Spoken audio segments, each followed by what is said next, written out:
Yo, what's good with y'all? It's your boy Nick, and welcome back to another day of Reactionmas. Before we get into this one, make sure you like and subscribe, turn on the post notifications, and yeah, today we are reacting to our NBA players today actually better than players of the past. Let's get straight into it.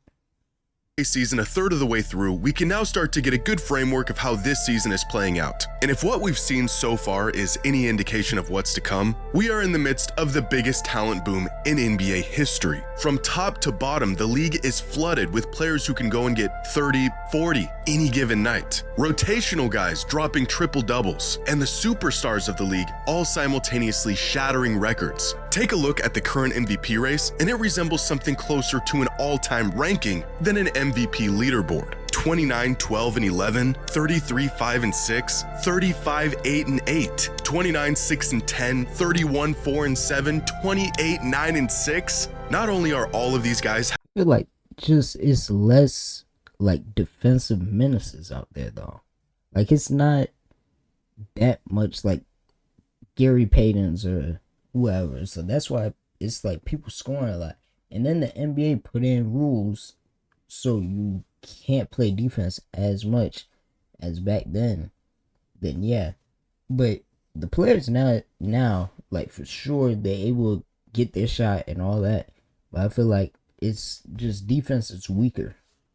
Sure. Having MVP caliber seasons, they're all having historically great seasons. In fact, their numbers are so good, it has led some fans to question the very validity of stats in the NBA today. That these numbers aren't a direct result of how good these players are, but a result of stat inflation, a symptom of today's faster pace and offensively favorable rules. And how these stats are being interpreted has created a divide among NBA fans. Are the players of today actually better than players of the past? Or are they simply beneficiaries of a league catered for bigger numbers? That boy Jimmy High Roller, I've reacted to I think like 3 or this is the second video I've reacted to him. He cold. For sure. We have something cool here. What you're looking at is I feel like players now, like they're able to create their shot, they're able to flow with their shot and all that. But like the defense is just weaker, at least in my opinion, for sure. That's promo 100 triple digits on the score was worth.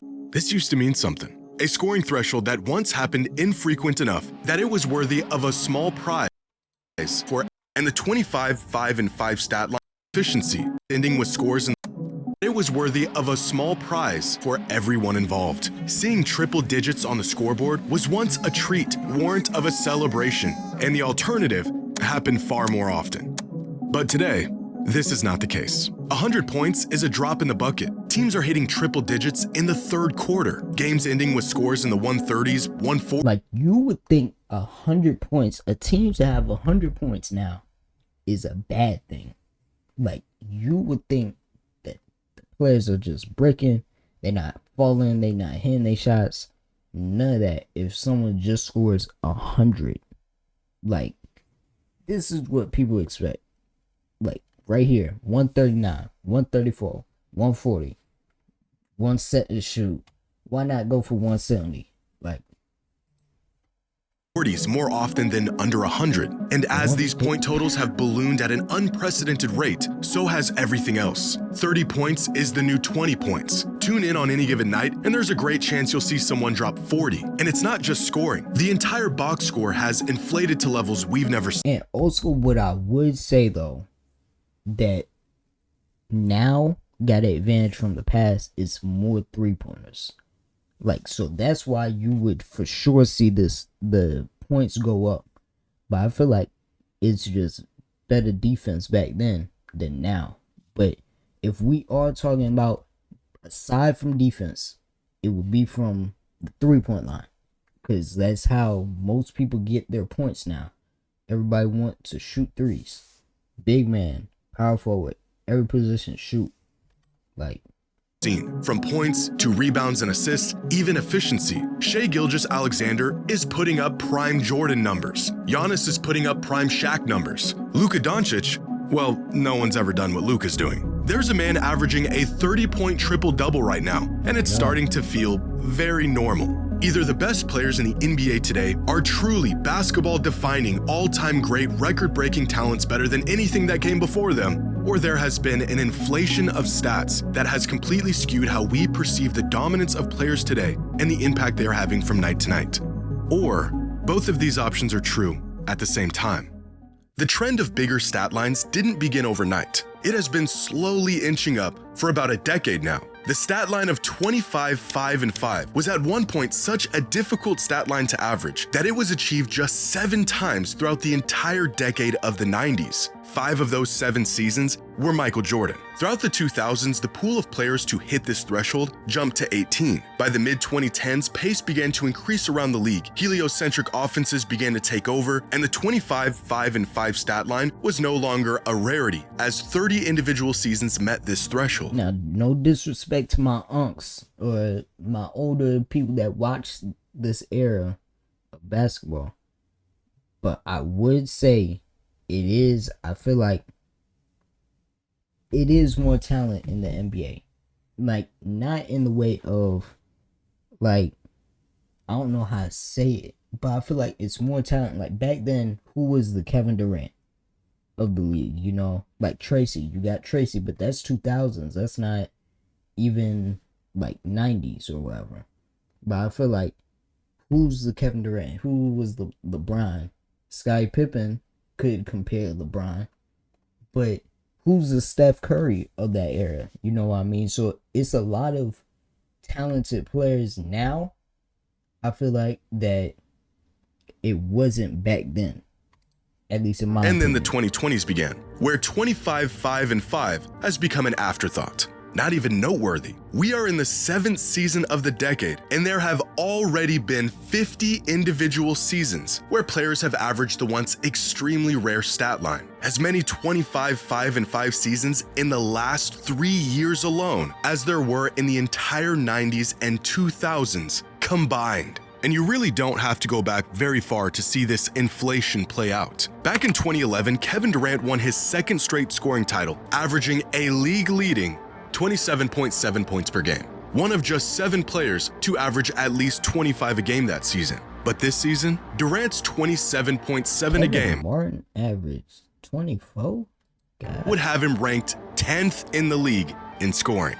Yeah, someone went to Best Buy. Austin, She's working. Austin been killing this year for sure. For sure, overly. The 80s or 90s or even 2000s. This was just in the last decade. Go back far enough into NBA history and fans will begin to put an air attacks on players who played in a weaker Dr. J. Cole too though. Magic, he alright. I feel like he's mainly known for passing, but he was an all-around player. He just couldn't shoot though, at least from what I've seen. league throughout the 60s, 70s, and some fans go as far as the 80s. But now the opposite effect is beginning to happen. Fans are now putting an air attacks on today's players for playing in a league with inflated stats. Now, the problem isn't simply the fact that modern players are putting up bigger numbers. It's that these bigger numbers are being used without enough context to make arguments for modern players over players of the past. As the numbers continue to get bigger, what was once seen as impressive or even historic begins to hold less and less value. In 1998, during his last season with the Bulls, Michael Jordan averaged 29 points, 6 rebounds, and 3 assists a night on 53% true shooting. It wasn't his most impressive season statistically, but it was more than enough to earn him a scoring title, All-NBA First Team, and a league MVP. Fast forward nearly 30 years, and there's a player with a similar stat line in the NBA today. 28, 6, and 7 a game on 66% true shooting, numbers that are arguably better than MVP Jordan. But this isn't Shai Gilgeous-Alexander, it's not Luka or Anthony Edwards. It's Austin Reeves, a second option who is currently putting up a better box score than the best player in the world less than 30 years ago. But it doesn't take a basketball savant to know Austin Reeves is not as productive, impactful, or as good as Michael Jordan was. And yet, without enough context, some people could, and unfortunately some people have, made this argument in favor of modern players. Stats throughout the NBA today are in fact a bit inflated compared to the past. But what exactly is causing this inflation? And are these numbers a true reflection of the impact players are making? The game today is undoubtedly faster than it was in the past, specifically 15, 20 years ago. If we look at the average number of possessions per game over the last 3 decades, the pace of games around the league has increased drastically over the last 20 years, from just 90 possessions a game in 2006 to 100 possessions today. This valley right here, known as the dead ball era, where games would regularly end with teams scoring under 90 points. If we want to talk about taxing an era, it's these players here who really got the short end of the stick when it comes to One thing about that boy Jimmy High Roller, he gonna bring out them graphs. Box score. They essentially played less basketball than any other era in NBA history. But faster pace doesn't exactly explain the increase in output that we're seeing around the league today. If we level out the pace and look at how many points teams are generating per 100 possessions, then scoring today is still way up from where it was in the past. From 1997 clear up until about 2016, teams around the league scored about 105 points per 100 possessions. Today, that number is up 10% to 116 points per 100 possessions. So even considering the pace of play, teams today are scoring the ball and generating more offense than they ever have. If we look at some of the absurd numbers from top players around the league this season and adjust their numbers to a more modest pace like what we used to see in the 2000s and early 2010s, well, then their numbers come down a bit, but they're still absurd. Shea and Maxey are still averaging 30, Luka is still averaging 32, 8, and 8, and Jokic still has a 30-point triple-double. As nice as it would be to just explain all of this away with pace, the speed at which games are played today is not as big of a factor as it is said to be. So what exactly are the other factors?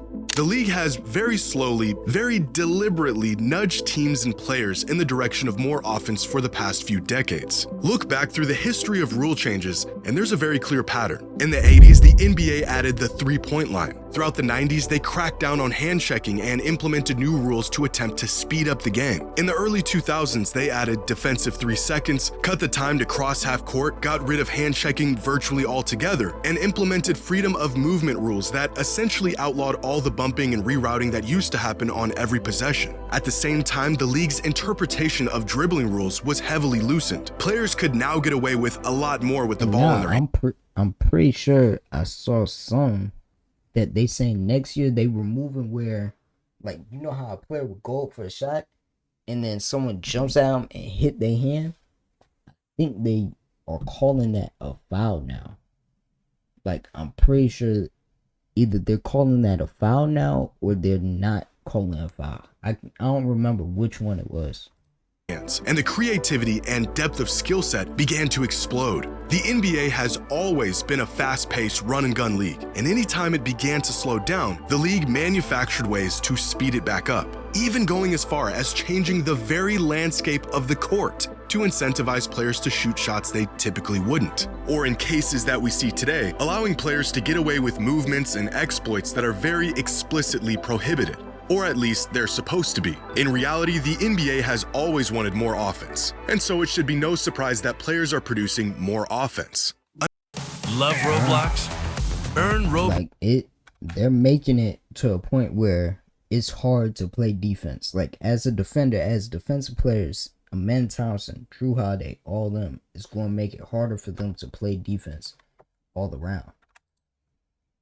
Reason for the explosion of production in the NBA today is the prevalence of heliocentric basketball, the concept of an offensive system built around one player. In the NBA today, superstars around the league get more touches than ever, they get to make more decisions than ever, and as a result, their numbers get an inherent boost due to their highly ball-dominant style of play. Put the ball in the hands of your best player regardless of circumstance or situation. And although this play style is slowly dying out with teams like the Thunder, Celtics, and Spurs bringing back team-oriented ball, the stars of the league are still perceived as beneficiaries of this philosophy. Giannis Antetokounmpo is the definition of a power forward, and yet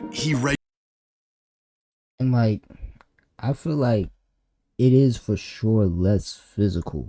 Like it's less physical players that's trying like You know what I He's mean? averaging 6 assists a night, assist numbers that were almost unheard of from a rim-running big man in past eras, and a testament to his elite playmaking ability. But these assists aren't coming off of in-and-out reads or remarkable passing. They are coming directly from him diving downhill, collapsing defenses, and kicking out to open shooters. Compared to players of a similar skill set in the past, Giannis has the benefit of simply having the ball more and having the opportunity to initiate the offense. Nikola Jokic is a center, and yet he has the green light to be the Nuggets' point guard whenever he sees fit. Luka Doncic has so much freedom on offense, the league doesn't even know what position he plays. On any given possession, the play may very well begin and end with him. Ultimately, he gets to decide how and where he's utilized whenever he's on the court. Players today simply have more freedom to indulge in their abilities and capitalize on their skill sets, and this extra freedom has created better opportunities for these stars on offense. If we look at the usage of the top 20 players in the league season by season over the last 30 years, the growth of offensive burden for these stars lines up with the growth in their box score. Usage crept up from the 90s to the 2000s as MJ's departure from the league brought on a new era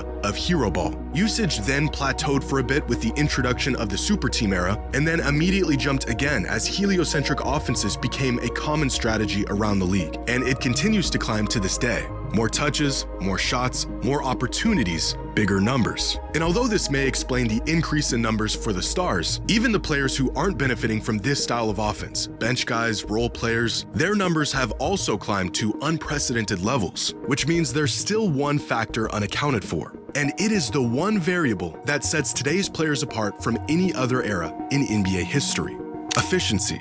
Aside from just the pace of play and the change in play style, the biggest reason why scoring and overall output has increased is because efficiency has increased. Across the board, shooting percentage has jumped considerably and consistently over the last 3 decades. From field goal percentage to true shooting percentage to even the most objective measure of shooting accuracy, free throw percentage. Even when given the same number of scoring opportunities, players today are capitalizing on those opportunities far more often. So not only has the pace of the game increased, at the same time, players and teams have become more accurate shooters and scorers. For many years, the gold standard for efficient volume scoring was 60% true shooting. If you could average 20 a game on this kind of efficiency, you were as lethal as it gets in the NBA. In fact, there have been many seasons where not a single player in the league hit this threshold. That, however, is not the case today, as this season, there are 27 volume scorers who have a true shooting percentage of at least 60%. Part of this is because there are simply more players averaging 20 a game, but the underlying theme persists. Over time, players have gotten extremely good Now, at seeing Denny Abdia, putting the ball Jeremy Grant on that list, and then you got all these superstars, that's crazy. on the hoop. Not just in terms of volume, but in accuracy. Levine, The real question David then becomes, Matthews. why are players more efficient today than they were in the past? Michael And the answer, Porter again, Jr., isn't as simple as it seems. Wild, Part of the reason why players today are more efficient at scoring the ball is because they are, in fact, more skilled.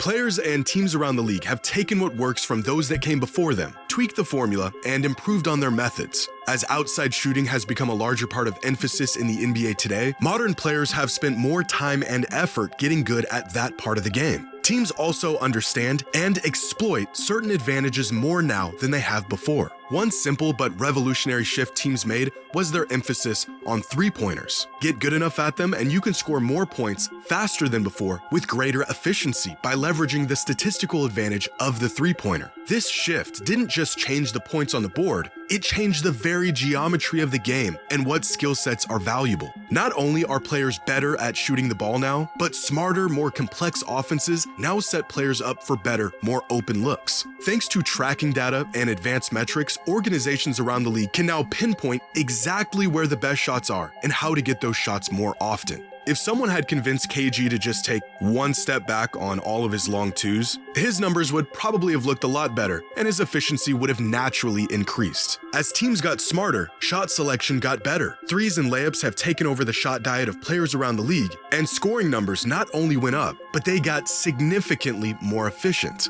Pair this better understanding of where the advantages lie with about 10 extra possessions a game, and you've got a recipe for larger scoring numbers both for teams and individual players. As Bill Simmons once said, the math of the game changed to favor the box score. Some would call this evolution. Others may call it optimization. Take what works, double down on it, get rid of what doesn't work. Since you're already playing games anyway, I don't agree with you on this one. why not earn some? But I feel like he's for sure right. People have got more skill, like with the 3-pointer and all that, and then moving at a faster pace than what it was back then. But also, like I've been saying the whole video, defense for sure has gotten weaker. Like, that's the main factor in it, though.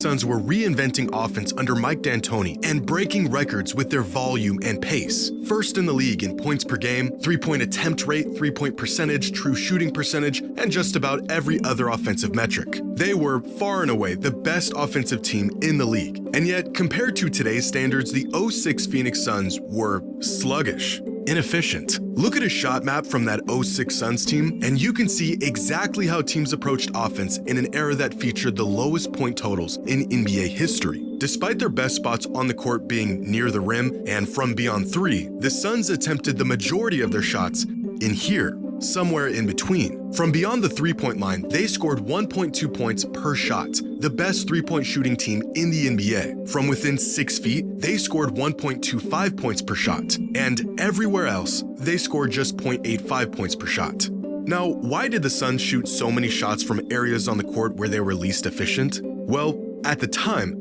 they weren't. That season, the Phoenix Suns shot more threes than any team in NBA history. They thought they were shooting a lot of high percentage shots. Fast forward 20 years, and we now know you can take this concept a whole lot further. Compare the 06 Suns to the best offense in the league today, the Denver Nuggets, and you'll see not just how the game has changed, but the effects of those changes. In 2006, the Suns scored 106.4 points per game. This season, the Nuggets score 125 points per game. But I want you to take notice of a few different metrics here, like pace. The Suns had a pace of 95.8 possessions per game, which isn't too far off from this year's Nuggets with 98.9 possessions per game. Even when you adjust these teams to the same exact pace, the Nuggets are scoring 125.9 points per 100 possessions to the Suns' 111.5, despite having the same exact efficiency both near the rim and from outside. So where are all of these extra points coming from? Well, from near the rim and outside. After further investigation, the league realized that these shots here in between are just not worth the hassle. They literally aren't worth as much as other shots. In 2006, the Suns, a revolutionary offense, shot 40% of their shots from this in-between area. This year, the Nuggets only shoot 19% of their shots from this area. The NBA has game theoried its way to the most productive, most efficient version of basketball. Steve Nash was one of the greatest shooters in NBA history, shot nearly 45% from 3 for nearly a decade, and yet he only attempted 3 to 4 3-pointers a game. Why? Well, because they just didn't know any better. We played a style that was thought to be revolutionary at the time, but really we should have doubled down. And Mike said this before, we should have played faster, we should have played smaller, we should have shot way more threes. We were just playing a style that suited our roster, suited our personnel. It was foreshadowing for the future. I think I was too conservative shooting the ball. Like, I should have walked into way more threes, I should have looked for more threes, but I didn't come out like guns blazing, try to, get 20 in the first half, because I didn't think that would do my team any favors. Now we know numerically it just makes way too much sense and not enough sense. And the game wasn't ready for that yet. Right. We didn't value the analytics. We probably weren't even, analyzing things to the extent we are now, or even, 2 or 3 years after 2007. More than skill, more than personnel, more than pace, how teams are approaching offense and the extent to which they understand the value of each shot and how to get those shots is by far the largest contributor to the inflation of numbers we see today. Not only have players leveraged the knowledge and skills of those that came before them to become better players, teams around the league have leveraged the data and systems of teams that came before them to create offenses tailor-made for these new, improved players. The evolution of the NBA isn't necessarily in the talent itself, it's how the talent is utilized. Nikola Jokic is a generational player, and he also plays in a system that allows him to maximize all of his abilities. Steph Curry is the greatest shooter ever, but he also plays in an era that allowed him to reach his potential. Luka Doncic is one of the most versatile offensive engines the game has ever seen, and he also plays in a league that allows him to be a point guard, or a shooting guard, or a small forward on any given possession. Shai Gilgeous-Alexander is putting up prime Michael Jordan numbers. He really is that good. But he also plays in the smartest, most efficient, cerebral era in the NBA's history, primed for the next Michael Jordan. Are the numbers we see in the NBA today a symptom of stat inflation, or have the players simply gotten better? Well, it's both. The math has changed the game, but the players have changed too. For sure.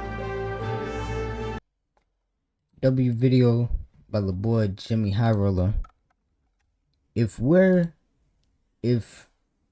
we count pace and knowing how to get to your shot as skill, and incorporating that and adding that into making a player better, then yes, they have gotten better from the past.